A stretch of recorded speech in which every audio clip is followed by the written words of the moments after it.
Yes. Welcome to my podcast, Today's Dream, Tomorrow's Reality. My name is Vickie Poole.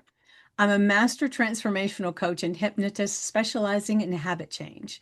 And this podcast is sponsored by the Enlightened Peach. And it's all about embracing our mosaic life. Well, now some of you may ask, what is a mosaic life anyway? Well, it is recognizing that all the pieces of our life, the good, the bad, the indifferent, have all come together to make us who we are. Change any one thing, and we are different. With that in mind, I invite you to embrace your perceived imperfections and celebrate who you are. This podcast is unedited and raw, just like life. And I am your host, and I have a special guest with me, and I will introduce her in just a moment. Before I do, I would love for you to leave a comment. And always remember to like, subscribe, and share. So now let's get started. So this lovely lady right here is Kristel, and I'll let her say her last name because I'm a Southern and I'll butcher it every time. Say what your last name is. Piibur. Okay, Peebler, like Keebler. Peebler. Yes, Okay. exactly. Oh, maybe I have figured it out. Well, I'm so excited to have Kristel on here because I actually met her in a group that I became part of, which was the WLS um, learning, getting a certification for a women's leadership program. And it's all about feminine leadership and all these things. And it's amazing. And we have gotten to know each other a little bit through that process. So I'm super excited to have Kristel on here today to get to know her just a little bit better, share her amazing life with you guys, and then share a little bit about what she's doing with her Women's Leadership Series um, certification and program and her workshops. We're going to get into all of that. So just hang on. You're going to have to hear a little bit from her. So, Kristel, before we get into all the certification and everything where we met, I would love to know a little bit about your background. You know, where you grew up. Do you have siblings? All the things that we always want to know. So, go ahead. So first, before we start, so thank you, Vicky, first of all, for inviting me. That's such a Ah, pleasure my pleasure. to spend the time with you and kind of share also who I am and from where I'm coming from. So I am actually originally Estonian, and I grew up in Estonia at this very interesting time when Estonia became independent. So Okay. I was at the time only 13. And basically, when we became independent, all the doors were opened to me, and we could decide what we want to do in our life. And So this you were how also old? 13. I was 13 15? years old. 13. So 13? Yes. So before 13, before those doors were opened, what was going on? Could you feel that there's a whole thing of the world out there that I'm not privy to? Well, I did, of course, Mm-hmm. but I was fortunate because my father was smart enough to have an antenna and we could watch the Finnish TV. But otherwise, otherwise, for normal people who didn't have that luxury, I mean, they were deprived of everything. And what I always like to say about that period of my childhood, that I call it kind of a gray box because we Uh-huh. didn't have any colors. So in Mm. the shop, you couldn't buy anything except dark blue, brown, or black. Wow. So therefore, it was really an opening when actually we became independent. Oh, wow. That's amazing. You know, people like me that live in the United States have never experienced anything like that. That's eye-opening, really. So keep going. I'm sorry. I didn't mean to interrupt. No, that's okay. So yes, I do, and then I have a smaller sister and then brother. They are about 15 years younger than I am. Okay. Uh, so, but yeah, and when they were children, then I was also taking care of them a lot. And actually, my brother is somewhere in States traveling, so Okay. therefore And my sister is completely different. She is the artist of our family, so she is kind of making the artwork and into philosophy and all these things. So nothing to do with business and nothing to do with, let's say, being very mathematic oriented. Mm-hmm. So maybe one cute fact about me is that my father was a professor of mathematics and physics, and Okay. I'm the one from the family who actually has taken up this numbers thing. So basically, I think I could calculate before I could start reading. Wow. So therefore, anything that goes with numbers, I think has always kind of been part of my life. Ah, that's a special person because that is definitely not me. So, what kind of, so you're a number person. So, what have you basically done most of your career wise? So that's why actually, I mean, for me, the school in general was actually very simple. So I mean, I used to be always on top of the school, on top of the class, etc. And yeah, so I mean, it was easy. And then when I finished the school, the big dilemma was that, so what is it that I'm going to do next?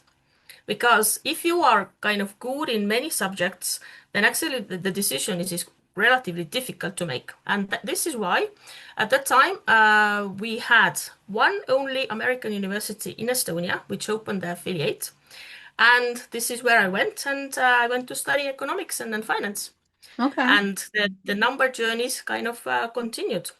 And yeah, so I finished it and I made my degree in international entrepreneurship and finance. Hmm. And the next step out from there was really to look for a company because I really wanted to see, okay, now I have all this baggage from a US university. Can I really see it in a US company, how it works? Because I really wanted to do that. And well, I got the chance. I started up in a multinational company as a simple accountant. And very quickly I went through and I became a chief accountant. Then I actually became a controller of Baltic states. And from there, actually, my travels started. So I stayed with the company over 15 years. Wow. I have worked in 15 different countries, which also enabled me to actually to pick up 6 languages. Oh, And I wow. I'm ended up, impressed. thank you. And yeah, and with that journey through Lithuania and Portugal, I ended up here in Switzerland, Okay. where I am now. Now it's yeah, now it's 20 plus years that I'm here. But I would say that my journey also here, or the start here in Switzerland, was nothing than ordinary because I was traveling more than 260 days per year. So I was Wow. constantly just kind of having my suitcase and I was just checking, I mean, like some people look, I mean, where the next bus is going. I was checking, I mean, when the next flight is going and Oh, at what wow. time where I have to be. So yeah, but it was a very kind of enriching and interesting experience and also meeting a lot of people and let's say getting to learn a lot of cultures. Yeah. Yeah. So, what's your favorite story from that time where you were just on the road all the time? Do you have a favorite story? For me, I think that maybe the favorite learning that I have taken for myself and maybe as a very young leader at the time Hmm. was that I was making when I was living and working in Portugal, then actually I was leading a demerger of the company. So it was a big manufacturing center and we were dividing it into two parts. And I was 26 at the time, and all of the people who were actually reporting to me, they were twice of my age, and they were Portuguese. So therefore, prerequisite was that you needed to speak Portuguese in order to be able to communicate with them. And so now you can imagine the situation when there is this young blonde lady which is coming in and saying, I mean, I am now just going to kind of tear everything apart. I'm going to split you up, and I mean, and you are going to do it in my way. Yeah, well, let's see how this is Yeah, actually let's see going to how that happen. goes. So, but yeah, I was fortunate enough already at the time that I have always been a good listener. And so how I did it was really that I had some mentors, or let's say people who were top in the top management, and then I just leaned into them. And I mean, through with their help, we actually found the right way of communication. Also, I mean, kind of really speaking to these people. And I think that that's kind of the biggest learning, that it really doesn't matter how old you are, but if you kind of are listening to the people and then doing the right things, then actually everything is possible.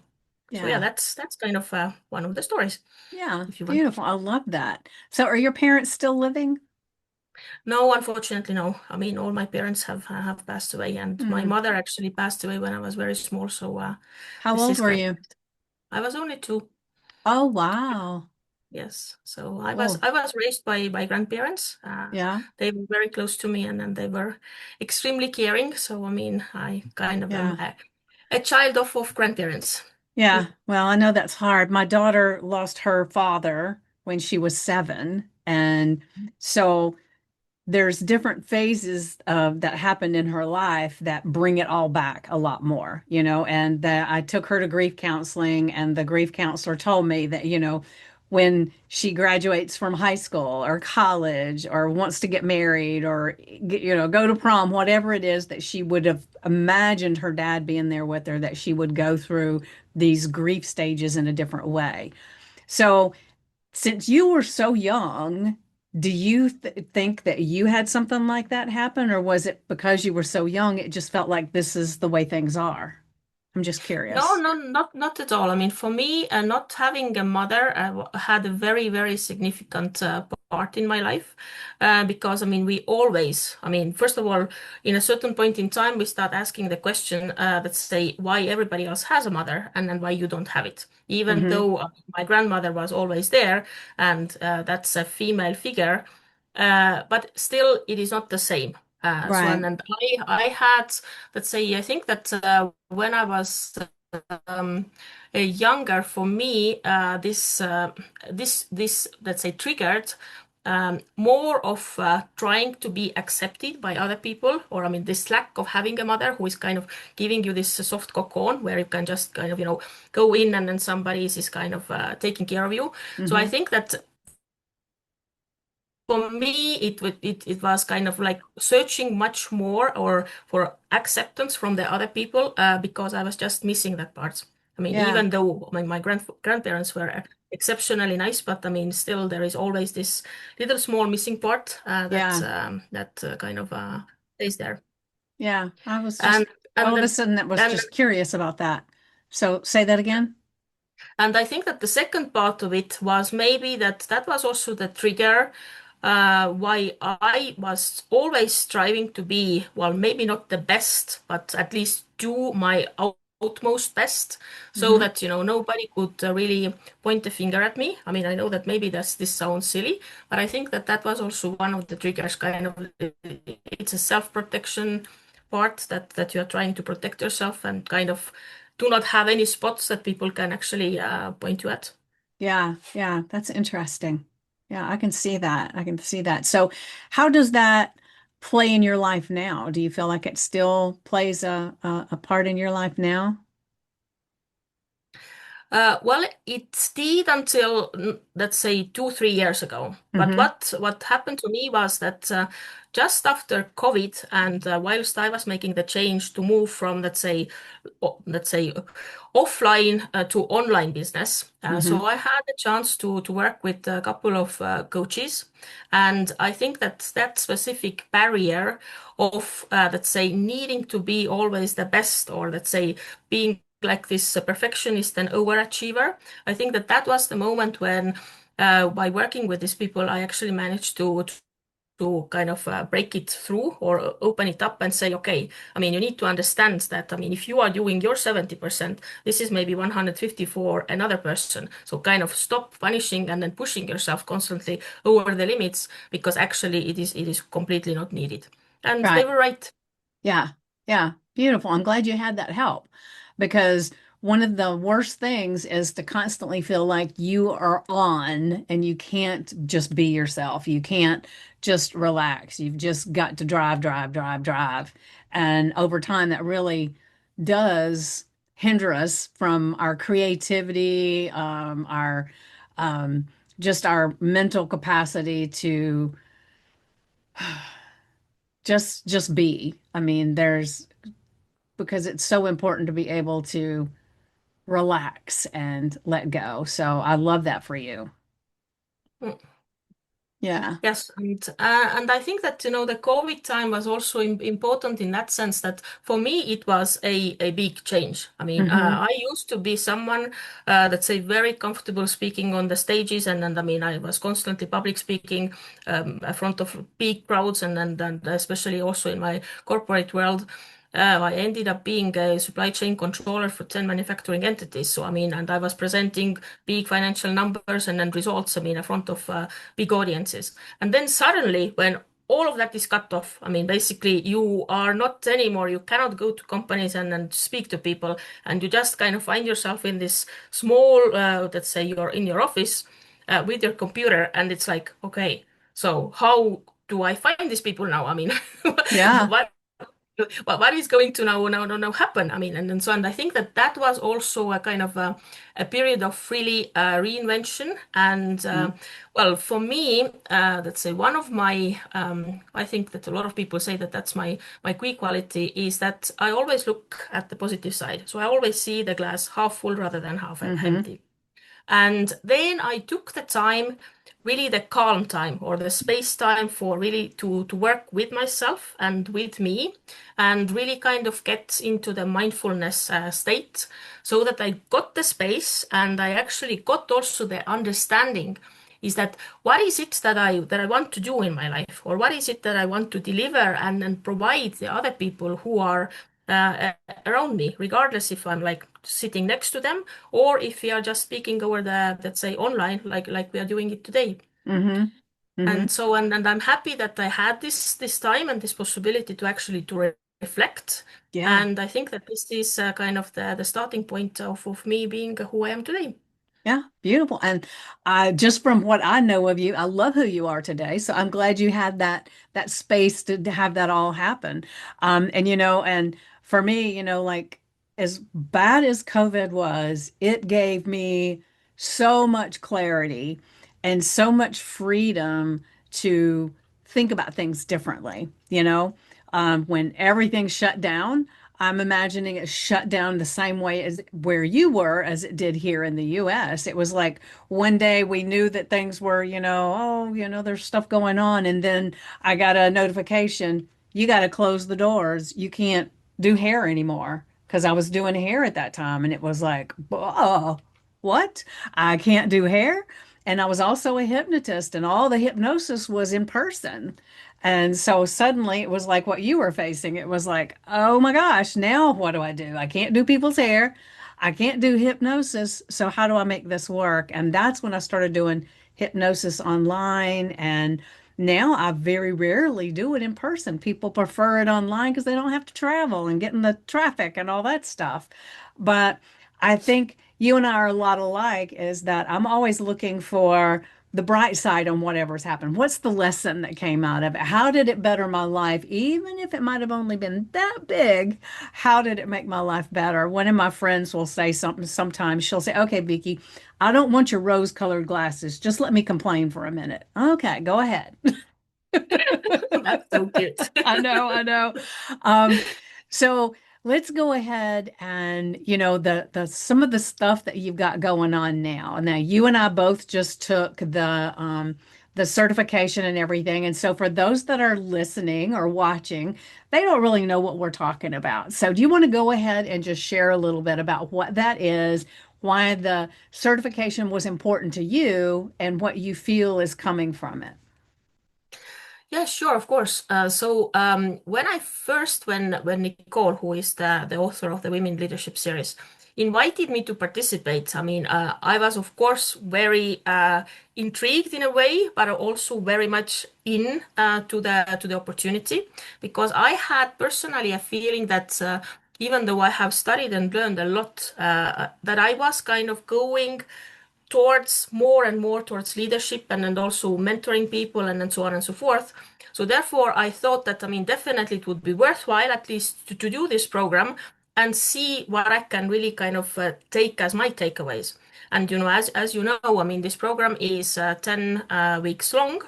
I mean, we have these incredible sessions. I mean, there are 3 hours, but these 3 hours, they just fly away so fast that it kind of seems that, we just started and we already have to finish. I mean, we Yeah. didn't yet kind of finish talking. I mean, what we started to talk. And but the importance of the program at the end of the day was that I really managed to get my leadership voice. I mean, I could really step by step define actually who I am and really put my feet down. And now I kind of, when I speak, I know what I stand for and which are my foundational values. That's one part. But also, what was really, really a big breakthrough through for me was that we had a talk with a couple of the participants, and I was struggling really to how to implement the concept of prosperity. And there were a couple of small things that through these discussions, they just hit the nail. So, and then coming out of that, I was really moved and touched, and I was like, that was a really an eye opener.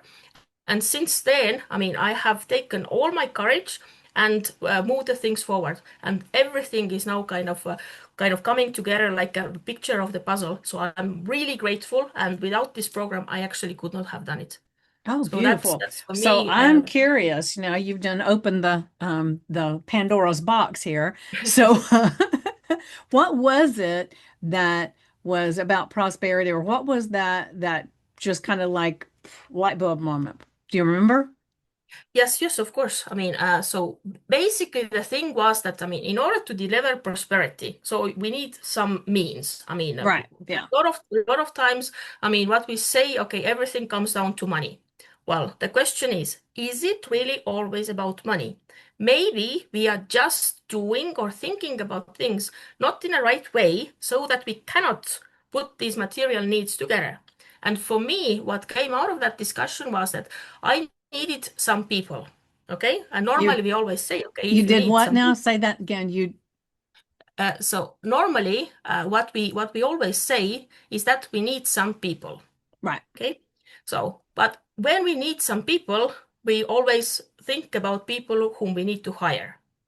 And we never actually think that there might be people who would just like to participate in your projects because of getting the knowledge, because of getting the experience, because of actually having the possibility to stand next to you and work and then move the things forward. And that was where I was stuck.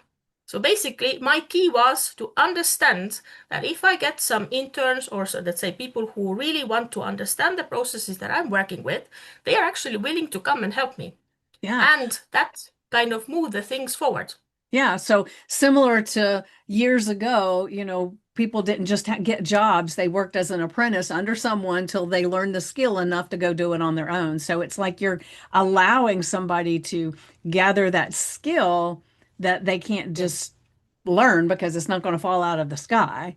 So you're actually doing something for them by letting them come and be part of it. Is that kind of what you mean?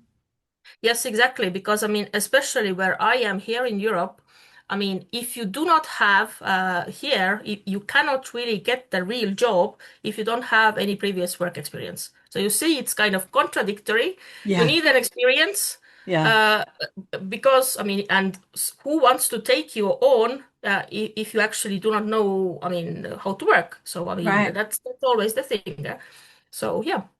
Yeah, well, when I was 16 or 15, I don't remember. I think I was 16.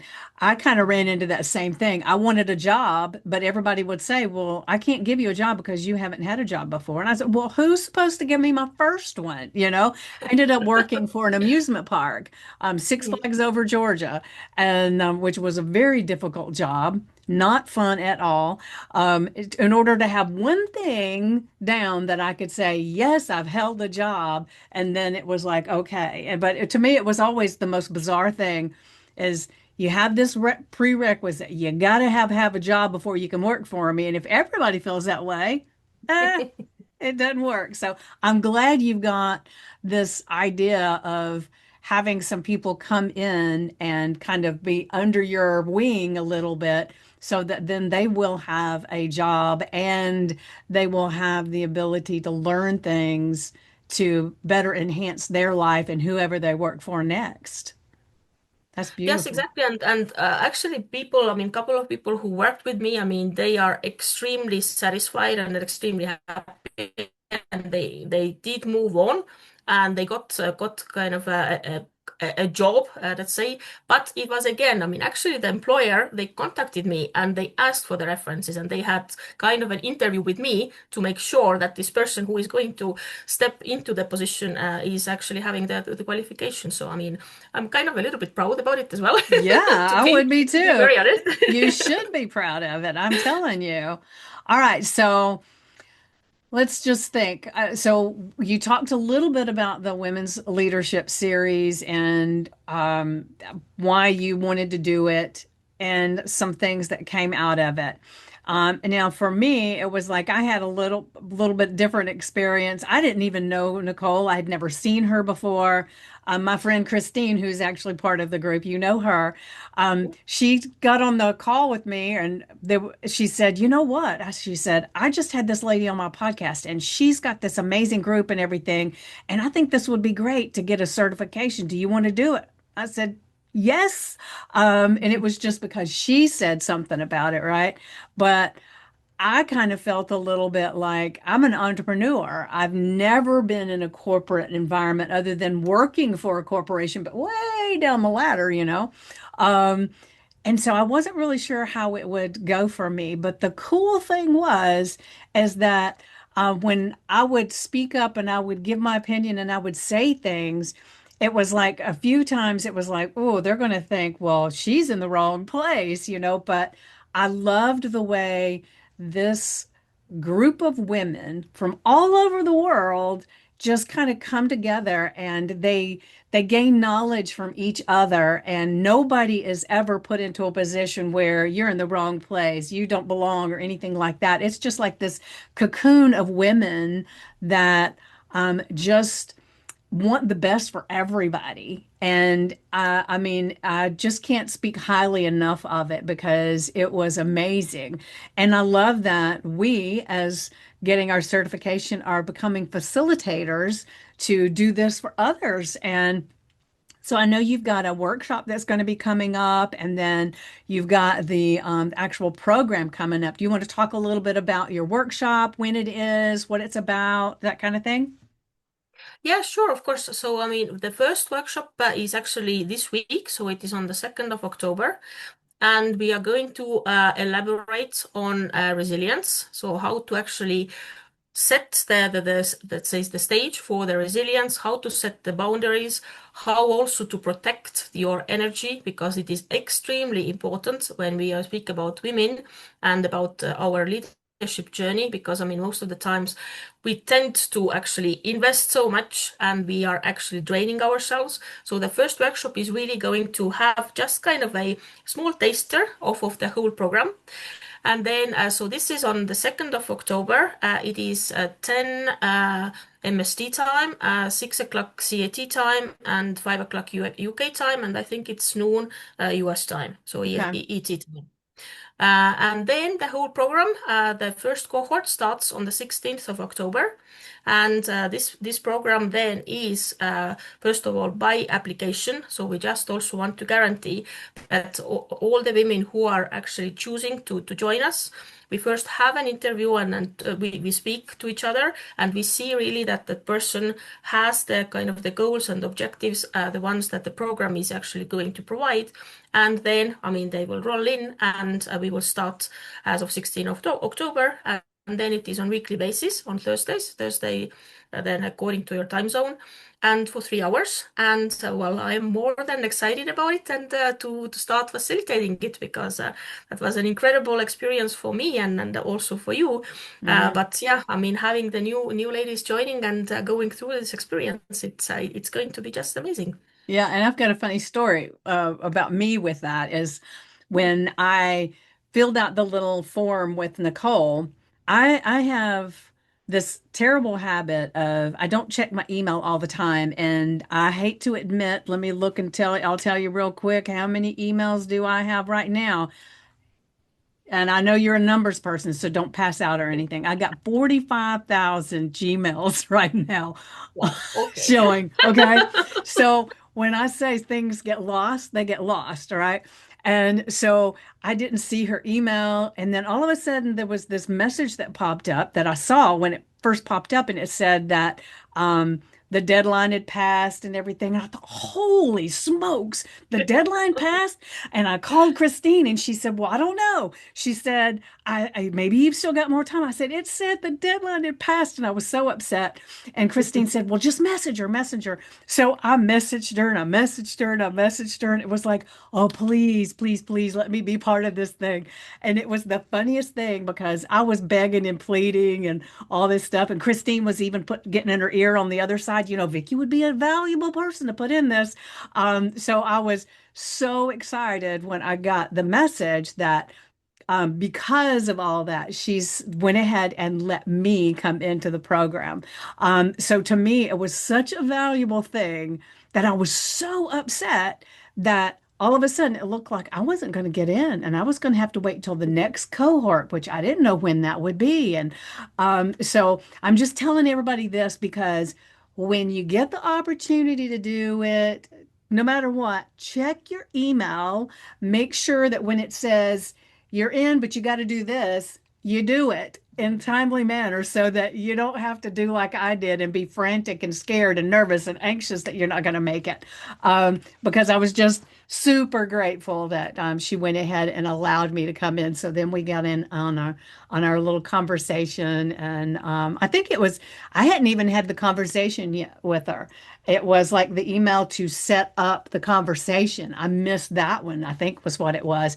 So it was like, oh my gosh, done past the window, but I'll just say some prayers and just move on forward. So it was that important and that valuable to me, and I'm definitely grateful that I was able to get in and be a part of it. And the thing too is like with this. I'm going to get this out at ASAP so that people have the opportunity to hear about the workshop. And so what I will do is I will in the description, I'll put a link so that they can go ahead and sign up for the workshop. And I'll put the link in there so that they can sign up for the program. And so do you want to just kind of touch a little bit more on the program, kind of what it is, that might get some of these people to understand why we were so excited about being part of it? Well, I think that first of all, definitely is the fact that I mean we come together from different parts of the world. I mean, so in Hmm. especially in our certification cohort, we had people from let's say America, from Europe, like myself, but also people from South Africa. So I mean, it is very international cohort. That's one part of it. Then the second, I think that very key part of it is that we all have so different backgrounds. So I mean, all of us, I mean, we have done different things in our lives, but we are all women who have, in one or another way, succeeded in our life. We are bringing in and let's say our experience, knowledge, and also let's say things maybe that we would like to change. And very simply, and in a methodology that we are using in this program, that creates us this safe space. So I mean, we kind of really feel part of the community. We start connecting with each other, and we have this like really kind of confidence that I mean, what we speak to each other stays in the room, and we kind of we can open up ourselves in a different way. And I think that this is really kind of the valuable part. And then once the program rolls out step by step, is that it is built in the way that you are step by step understanding yourself better and actually opening up and enriching yourself with these discussions and everything that we do during these 3 hours on weekly basis. And the last part, what I would say is that also it's very good that we don't have any homework, at least for me, because I am very busy and I wouldn't Yeah. have the time or even want to feel guilty that, oh my God, I mean, I haven't even opened the thing, I mean, before the session starts. Nevertheless, I think that what we are covering during the session, it gives you so much, let's say, food for thought throughout the week that, I mean, it is more than enough just to digest it and understand, and you start looking at things differently and even talking to people differently. So therefore, I think that there is no need for actual homework, but you are doing it unconsciously. Yeah, And yeah, what's the real outcome of it? That it is transformational. I mean, you do it and it transforms you and you become a better version of yourself. That's for me yeah. what BLS is all about. Beautiful. I love that explanation. I love it. So what's the date again for the actual program? October So the what? program starts 16th of October and the workshop is on the 2nd. So between the 2nd of October and the 16th, we will have time to speak to the lovely ladies who are going to reach out and then let's say have their applications filled in and then set everybody ready to start on the 16th. Yes, and just so everybody knows, the workshop is actually free. There's no fee involved in that. But there is a fee involved in the 10-week program, of course, because you have to put in a lot of work to facilitate this, right? And so it's time consuming. I know you didn't you create a lot of the slides, if I'm remembering correctly, correct? But well, partially, I mean, it is Partially, still yeah. adapted. Yeah. Yeah, yeah. So there's slides involved, but there's so much gold in each one of those meetings. And so it's worth way more than it's going to cost. But I don't know if you want to tell anybody right now what the cost is, or if that's something you want to handle later. I'll leave that up to you. But just know the workshop is free, but it will definitely let you see how valuable the program is. And one of the things that I've learned over the years is that if you don't pay for some of the education that you need to better your life, you're not growing at all. You're just kind of backsliding. You're not becoming who you can be. And the amount that you pay a lot of times can be so small compared to what you gain. And that's what this program is. I would absolutely agree with you. It's like just think about it. I mean, if you don't take this program right now, let's say how much actually you will lose because you will lose out on your personal development. And once you get all this knowledge and all this change, what is going to happen to you? I mean, there are hundreds of other doors that are going to open up for you because you are different and because you are speaking to people differently and because people will see you differently. So Yeah, therefore, I mean, I and the people that you meet in the actual program kind of branch you out a lot too. And that's beautiful. And you've got new friends. exactly, and Yeah. that's also a little part of the program is itself what we call the power partnership. So I mean, basically, you will find your power partners who will make you sparkle further. So absolutely, Ooh, Vicky. I like that. That make you sparkle further. I love it. I love it. Well, I do want to ask, we didn't talk a lot about your background and everything, but we did dive into it just a little bit. But I really wanted people to know who you are, and you are amazing. The fact that you speak 6 languages like blows my mind because I speak one.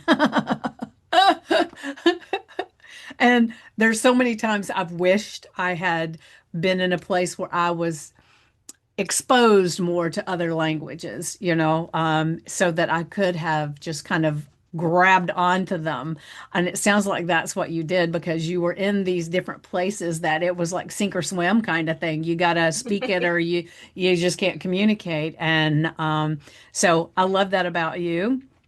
And then I will say that every time we've had one of our sessions, you are always one of the people that gives such great insights. And if we got into a breakout room together, you were always so uplifting. And so I definitely have been really glad that you were part of this program at the same time that I was. And so I think there's a way that our subconscious mind, the universe, God, whatever, puts us in the room with the people that we connect with the most, right?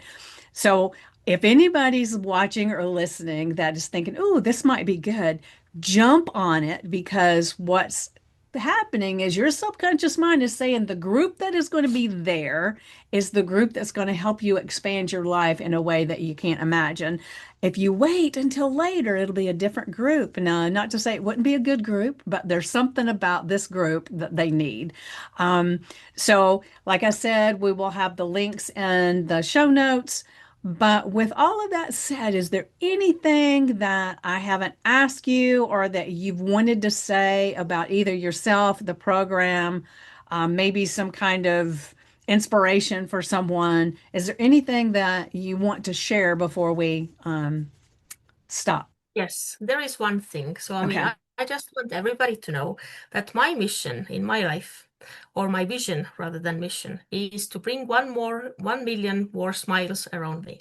So, Ooh, if you're listening to that, and if you want to be one of the persons who is going to smile, then please join us and please find me up or in LinkedIn. And if you want to talk, then I'm very open to do that. So, yeah, and then come and join us, and surely you will smile more. beautiful, beautiful, because that is a fact. That is a fact. All right. So, um, my thing is, I always want to share with everybody is that the best way to predict the future is to create it.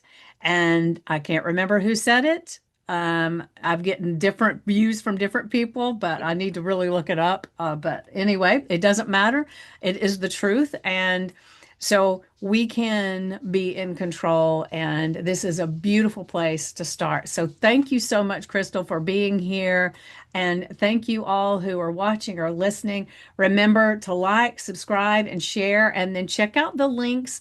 Check out Kristel's info because I'll have her links in there too. So you can check her out on Instagram. You can check her out on LinkedIn, and check out the link for the workshop and for the program, and you will not be disappointed. I will Not at all. promise. Thank you so much, Vicky, for inviting me. It has been a pleasure, and it was really a magical pleasure to meet you during the VLS. So Ah, thank you for thank that. you. I feel the same. All right, guys. See you later.